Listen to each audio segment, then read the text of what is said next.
அனைவருக்கும் தெற்கத்தி மன்றாதாவின் வணக்கங்கள். இன்னைக்கு தகவல் பார்த்தீங்கன்னா, தமிழகம் முழுக்க, இந்தியா உலகம் முழுக்க இன்னைக்கு ஒரு பேச்சு பொருளா இருக்கக்கூடிய சொல் அப்படின்னு பார்த்தீங்கன்னா, சிகை கொற்றன் அப்படின்ற ஒரு சொல் தான் மிகப்பெரிய ஒரு பேச்சு பொருளா இருக்கு. அது என்னன்னா அப்படி பார்த்தீங்கன்னா, எகிப்தில் இருக்கக்கூடிய மன்னர்களின் பள்ளத்தாக்கு அப்படின்ற இடத்துல சுவிட்சர்லாந்தை சேர்ந்த ஒரு பேராசிரியர் மற்றும் பிரான்சை சேர்ந்த ஒரு பேராசிரியர் இருவரும் சேர்ந்து அகழ்வாராய்ச்சி பண்றாங்க.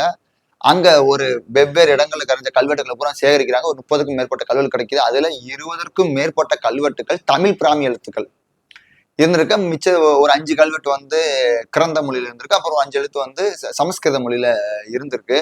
இப்ப இதை வச்சு அந்த ஆய்வாளர்கள் என்ன சொல்லியிருக்காங்கன்னா, 2000 ஆண்டுகளுக்கு முன்னாடி, அதாவது கிபி 1ஆம் நூற்றாண்டை சேர்ந்த ஒரு கல்வெட்டு அப்படின்னு சொல்லியிருக்காங்க. அப்போ 2000க்கும் மேற்பட்ட ஆண்டுகளுக்கு முற்பட்ட ஒரு பழமையான கல்வெட்டு அப்படின்னு சொன்னது போக, அப்ப தமிழர்கள் கடல் கடந்து கண்டம் விட்டு கண்டம் கடந்து வணிகம் செய்ய வந்தார்களா அல்லது ஆளுமை செய்ய வந்தார்களா அப்படின்ற கேள்வி அவர்கள் நம்ம கேட்டிருக்காங்க. நம்மளும் கேட்கணும். ஏன்னா ஆக்சுவலா எல்லாரும் என்ன சொல்லுவாங்கன்னா, எகிப்து அந்த பிரமிடை கட்டினதே தமிழர்கள் தான். ஏன்னா அதனுடைய கட்டிடக்கலையும் நம்ம தமிழ்நாட்டில் இருக்கக்கூடிய இந்த பெரும்பால் இந்த தஞ்சை கோயில் இந்த கட்டடக்கலை தமிழுடைய கட்டடக்கலையை சார்ந்தது, தமிழுடைய அந்த பொறியியல் நுட்பம் தான் அதுல இருக்கு அப்படின்னு நிறைய பேர் சொல்லுவாங்க. அது அந்த இந்த அளவுக்கு உண்மை எனக்கு தெரியல. அப்ப நம்ம நிறைய பேர் பேசுறத கேட்டிருக்கோம். சுயவழி செய்திகளாகவும் நம்ம இணையதளங்கள்ல பார்த்திருக்கோம்.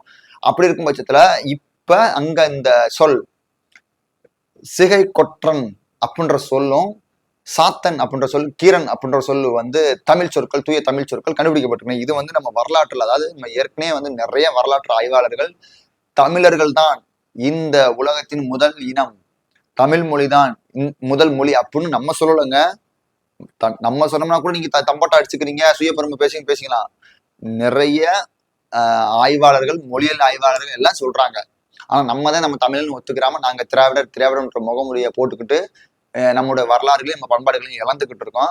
இது சொல்லிட்டாங்க. சரி, இப்ப இந்த சிகை கொற்றன் அப்படின்ற சொல்லுதான் என்னோட மனசுக்குள்ள மிகப்பெரிய ஒரு தாக்கத்தை ஏற்படுத்துச்சு அப்படின்னு சொல்லலாம். ஏன்னா இந்த சிகை அப்படின்ற சொல்லுக்கான அர்த்தம் என்ன சொல்றாங்க, முடி அல்லது குடிமி அல்லது தலை, இந்த மாதிரி ஒரு அர்த்தத்தை குறிக்குது. இந்த கொற்றன் அப்படின்ற சொல்லு உங்க எல்லாத்துக்கும் தெரியும், பாலநில தெய்வமான கொற்றவை.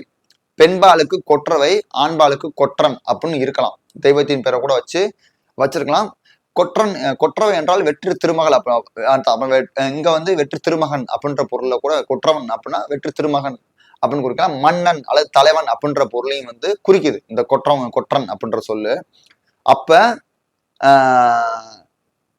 இது என்ன சொல்ல வருதுன்னா, இது ரெண்டையும் நீங்க சேர்த்து பாத்தீங்கன்னா தலை சிறந்த மன்னன் அப்படின்னு வருதுங்களா, இல்லது முடிசூடிய மன்னன், ஏன்னா முடிசூடிய மன்னன் அப்படின்ற பொருள் கூட வரலாம்.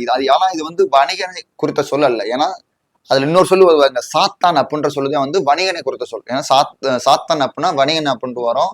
மாசாத்தான், நம்ம கண்ணகி மதுரை மன்னர்கிட்ட நீதி கேட்கும் போது, நீ யாருமா அப்படின்னு மன்னர் கேட்கும்போது என்ன சொல்லுவாங்கன்னா, நான் மாசாத்துவானின் மகள் அப்படின்னு சொல்லுவாங்க. ஏன்னா மாசாத்துவான மா என்றால் பெரிய வணிகனின் மகள் அப்படின்னு சொல்லுவாங்க கண்ணகி.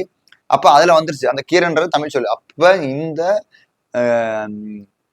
இந்த சிகை கொற்றன் அப்படின்ற சொல்லுக்கு மன்னன், தலைவன், மாமன்னன் அப்படின்ற பொருட்களை தான் குறிக்கணும் அப்படின்ற என்னுடைய கருத்து.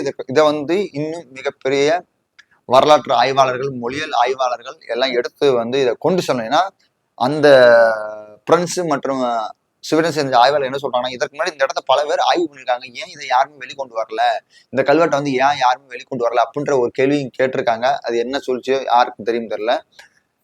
இத கண்டிப்பா இதுல நம்ம பாலநில குடிகளா இருக்கக்கூடிய மறவரும் கல்லரும் நம்ம இதுல நம்முடைய வரலாறு சம்மந்தப்பட்டிருக்கு அப்படின்ற எனக்கு தோணுது. ஏன்னா இந்த கொற்றன் அப்படின்ற வார்த்தை மன்னனாகத்தான் இருக்க வேண்டும்.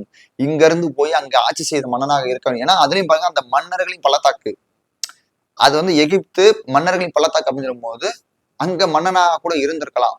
சரிங்களா? ஏன்னா தமிழர்கள் தானே அங்க போய் இருந்திருக்காங்க அப்படின்னு சொல்லி இதை நம்ம இன்னும் ஆய்வுபடுத்த வேண்டும். நம்ம தமிழக அரசிற்கும் மத்திய அரசிற்கும் தொல்லியல் துறை சார்ந்தவர்கள் அங்க போய் இதை முறையா ஆய்வு பண்ணி தமிழர்களின் வரலாற்று நம்ம குடி வரலாறு அப்படின்னு பார்க்கணும்னா தமிழர்களின் வரலாற்றை வெளி உலகத்துக்கு கொண்டு வர வேண்டும். இந்த தமிழனின் பெருமையும் தமிழ் மொழியினுடைய பெருமையும் இந்த உலகத்துக்கு பறைசாற்ற வேண்டும் அப்படின்னு நம்ம அரசாங்கத்துக்கு நம்ம கோரிக்கையை வைக்கணும் அப்படின்னு என்னுடைய கருத்து.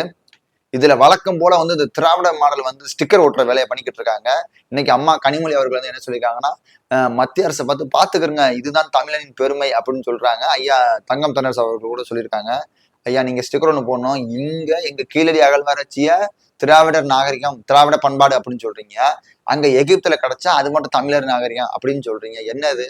இங்க கிடைக்கும் போது தமிழர் நாகரிகம் சொல்லிருக்க வேண்டியதானே? கீழடி நாகரிகத்தை தமிழர் நாகரிகம் ஏன் சொல்லல நீங்க?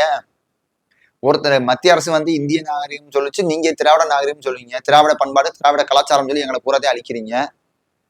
இந்த உருட்டு நீங்க உங்க காட்டுல மழை பெய்யுது என்னமோ உருட்டுங்க, என்ன பண்றது? ஏமாறுபவர்கள் இருக்கும் வரை ஏமாற்றுவர்கள் இருக்கத்தான் செய்வாங்க. நம்ம தான் விழிப்புணர்வு, தமிழராகிய நம்ம தான் விழிப்புணர்வு அடைய வேண்டும். அதே என்னோட கருத்து.